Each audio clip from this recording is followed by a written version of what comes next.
I-correct mo ang statement. Kung false ay correct mo ang statement. It belongs there.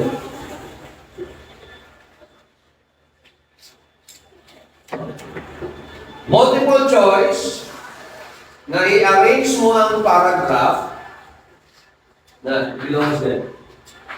Di ba? May mga sentences, A, B, C, D, E.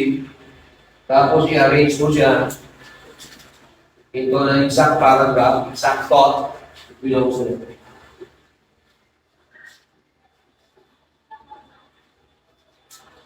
That is why, ako yung ako niya. Kaya na siya opinion, gusto ko makuha ang aral sa utok ninyo. Kaya di ba yung instruction ako sa ako na printers? Do not memorize. Kaya gusto ko makuha ang aral sa utok ninyo.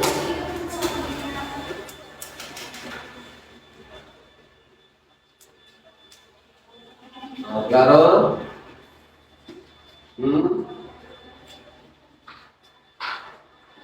Klaro? Now, ano kung na-explain sa inyo? Prelim, midterm, pre-final, final. Apat na period sila. Simbawa, 70 na dire. Kailangan magsabi. So may araw ka pa dyan sa tatlo. Sa midterm, sabi naman, utang ka na 80. Sabi naman, 85. Ang imo nga pan progression ba? Punta ba? Pasaka ba? Ha? Hindi yung pag sa finals, ay final na, pasado na mo sila. Hindi na mo sabi, o ng 70. Hindi na tubo. Wapo eh. Diba? So progress is moving upward from the lower stage to the next higher stage. That is what we call progress. Okay? Now, itutan mo na eh. Ilan?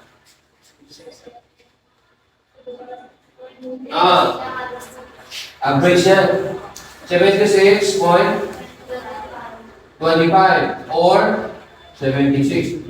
Ini ang imo general average. Amo ni siya ang mag-appear sa imo transcript of records. Ini yan apat na hindi na mag-appear. Ari ang mag-appear.